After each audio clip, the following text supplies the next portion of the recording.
Hey everyone, I just wanted to come on to give you an update about how I was getting on with the book I told you about the other day that I started reading, Who Owns the Ice House? And it's the experience of Clifton as he went from the cotton fields to work in the ice house, which was owned by Mr. Cleve. Now, this is during the time of segregation. Mr. Cleve and Clifton were both black men. And what struck me about the early chapters of the book that I've read so far is that Clifton is explaining what an impact Uncle Cleve, as he called him, had on him. And the interesting thing was, this was a man who had the same setbacks, the same racial segregation, the same hardships as everyone else.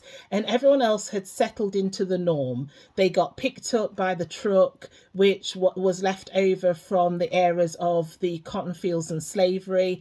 So they were taken in this truck, now that they were free people, taken in this truck to the cotton fields. It was accepted. It wasn't even considered a job. It was just what they did. So what they did was they got up at 5 a.m, they got ready, they waited outside, they got on this truck, they fell in line in order as they were taught to, like sheep, and did as they were told. They did their weeding, etc., and then they came home exhausted, got on with their family stuff and repeat again the next day.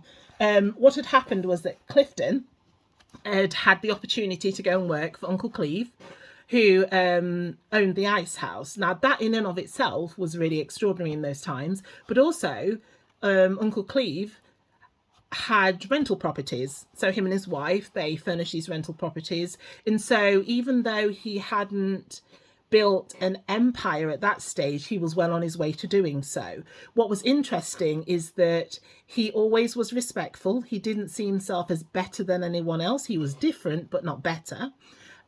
He still treated people with respect. He garnered respect, but he was also an example. And I don't know whether or not Uncle Cleve recognised this, but even when Clifton was working on the estate, doing the cotton weeding and picking and things of that nature, he was looking at Uncle Cleve and he was seeing how he handled himself even before he went to work for him. He was an example. And I wonder how many of us think, even in our own difficulties, that it doesn't matter, no one's seeing it, we're not really making an impact on the world. And the fact of the matter is that even if we're not on a particular platform or we don't have many followers or anything like that, we can still be having an impact, because where there are eyes to see, there are lessons to be learned, either for ourselves or for others. Just as we look at people and we think, actually, we can do better because we see them do better. And at the end of the day, it is a mindset shift. It's thinking differently.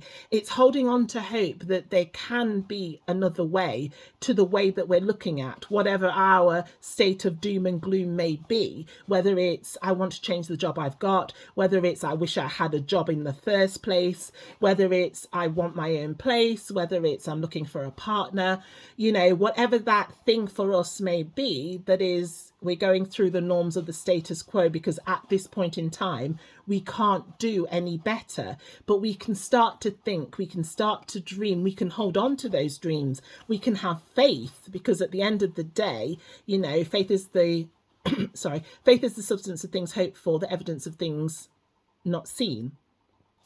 And so we stick to those things that we see in our mind's eye. I can't remember who said it, but someone once said, if you can see it, you can have it. And it's one of those things where we have to learn to expand our minds and to think outside the box, not because that's how it's always been for our family, or that's what it's always been, or those are the only opportunities that we can see. I used to teach many years ago, and it broke my heart to see that children didn't want to learn because they couldn't see past their current environment. They couldn't see that they could ever use their education anywhere else, where in actuality, where you are isn't where you're going to end up unless you choose to stay there. You can actively choose to not stay there.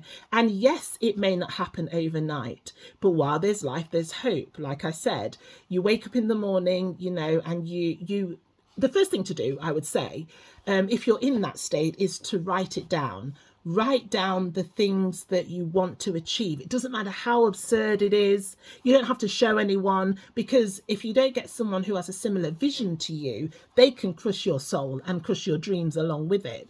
And so the key is to write down your dreams, no matter how absurd they are, that you think they are, because they never are. We always say, that things cannot be done, but things can't be done until you do them. And once they're done, they're possible. And so all things are possible with God. And so we strive for that.